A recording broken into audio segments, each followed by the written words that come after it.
दोस्तों क्या होगा अगर आप एक ब्लैक होल के अंदर गिर जाएं। तो आइए इस मज़ेदार टॉपिक को शुरू करते हैं। तो बैठ जाइए घर का कोई कोना पकड़ के और कान में डाल लीजिए ईयरफोन्स, क्योंकि टॉपिक बहुत ही मज़ेदार और इंटरेस्टिंग होने वाला है। दोस्तों ब्लैक होल को हिंदी में क्रिस्ड वीवर कहते हैं। तो चलिए पहले ये जान लेते हैं कि ब्लैक होल होता क्या है, तो फिर हम आएंगे अपने टॉपिक पर। दोस्तों ब्लैक होल स्पेस में वो जगह है जहां भौतिक यानी फिजिक्स का कोई नियम काम नहीं करता। मतलब ब्लैक होल में टाइम या स्थान का कोई मतलब ही नहीं। यहाँ पर बस गुरुत्वाकर्षण यानी ग्रेविटेशन और अंधेरा है। इसका गुरुत्वाकर्षण इतना शक्तिशाली होता है जिसकी आप कल्पना भी नहीं कर सकते हैं। इसके खिंचाव से प्रकाश को भी सोख लेता है। मतलब ये है कि ब्लैक होल के अंदर जो भी जाएगा वो बाहर नहीं आ पाएगा। आप इस तरह से समझिए कि जब हम किसी टॉर्च से रोशनी डालते हैं तो वो रिफ्लेक्ट होकर हमारी आंखों पर पड़ती है, तभी वो चीज़ हमें दिखाई पड़ती है। लेकिन अगर टॉर्च की रोशनी किसी चीज़ पर पड़कर वापस ही ना आए तो वो जगह ब्लैक होल हो सकती है। ठीक ऐसा ही स्पेस में होता है। दरअसल जब कोई विशाल तारा अपने अंत की ओर पहुंचता है तो वह अपने भीतर ही सिमटने लगता है और बाद में वही तारा धीरे धीरे भारी भरकम ब्लैक होल का रूप ले लेता है।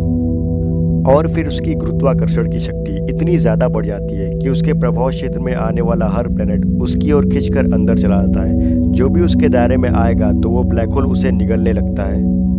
दोस्तों अब आते हैं अपने टॉपिक पर कि क्या होगा कि अगर कोई इंसान ब्लैक होल के अंदर गिर जाए तो उसके साथ क्या होगा।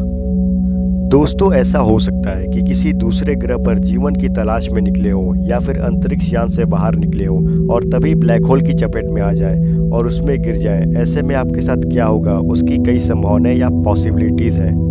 पहली पॉसिबिलिटी, दोस्तों ब्लैक होल के चारों ओर एक सीमा होती है। उस सीमा को घटना क्षितिज कहा जाता है। उसमें कोई चीज़ गिर तो सकती है लेकिन बाहर नहीं आ सकती। यदि आप ब्लैक होल में गिरे तो हॉकिंग रेडिएशन के चलते ब्लैक होल के अंधकार तक पहुंचने से ही पहले आप राख में तब्दील हो जाएंगे। यानी पलक झपकते ही आपकी डेथ हो जाएगी और आपकी हड्डियां तक नहीं बचेंगी, वो सिर्फ राख में तब्दील हो जाएंगी। दूसरी पॉसिबिलिटी दोस्तों इवेंट हॉराइजन, यानी कि ब्लैक होल के गुरुत्वाकर्षण की सीमा के आसपास भी आ गए तो उसके खिंचाव के कारण आपका शरीर लंबा चौड़ा और अजीब तरीके से असाधारण हो जाएगा और इस परिस्थिति में भी आपकी मौत हो जाएगी। अगर आसान शब्दों में कहूँ तो ब्लैक होल का फोर्स इतना ज़्यादा है कि वो हर चीज़ को अपने अंदर बहुत तेज़ी से खींच लेता है। तो अगर ऐसा आपके साथ हुआ तो या तो आपका शरीर लंबा हो जाएगा या तो आपके शरीर के सारे अंग अलग अलग हो जाएंगे। तीसरी पॉसिबिलिटी, अगर आप बिना किसी नुकसान को झेले ब्लैक होल के अंदर फंस कर चले गए तो वहाँ पहुँचने के बाद क्या होगा ये तो कोई नहीं जानता। क्या कोई दूसरा ब्रह्मांड आ जाएगा या फिर कोई ऐसी दुनिया जो बहुत ही अजीब हो। हालांकि ये रहस्य अब तक बना हुआ है कि ब्लैक होल के पार आखिर है क्या और वहाँ की दुनिया आखिर कैसी है, ये कोई नहीं जानता। इसका खुलासा आज तक कोई नहीं कर सका। चौथी पॉसिबिलिटी, दोस्तों ब्लैक होल में गिरने पर आप बिना किसी झटके के ब्लैक होल के अंदर गिरते चले जाएंगे। इसे आइंस्टीन ने हैप्पीएस्ट थॉट कहा है, मतलब एकदम फ्री फॉल। ऐसे में अगर ब्लैक होल का आकार छोटा होगा तो आपको दिक्कत हो सकती है, क्योंकि तब गुरुत्वाकर्षण आपके पैर में ज़्यादा महसूस होगा बजाय आपके सर के।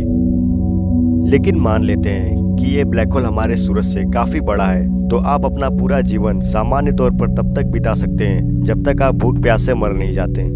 मतलब अगर दूसरे शब्दों में कहें तो अगर आप किसी बड़े साइज के ब्लैक होल के अंदर गिर जाएं, वो भी बिना किसी नुकसान को झेले, तब भी आप ब्लैक होल के अंदर गिरते ही रहेंगे और गिरते ही चले जाएंगे, जिसका कोई अंत नहीं। अगर आप भूख प्यास से मर भी जाएं तब भी आप गिरते ही चले जाएंगे, बिल्कुल फ्री फॉल के जैसे। इसी को आइंस्टीन ने हैप्पीएस्ट थॉट कहा है। हालांकि इसमें एक दिक्कत है और वो दिक्कत ये है कि बड़े ब्लैक होल में स्पेस और टाइम का कोई मतलब नहीं होता। आपकी कोई इच्छा काम नहीं करेगी और आप दूसरी ओर पलट भी नहीं सकते। यानी साफ है, आप ब्लैक होल को छोड़कर भाग नहीं सकते, आप उसी में फंसे रह जाएंगे।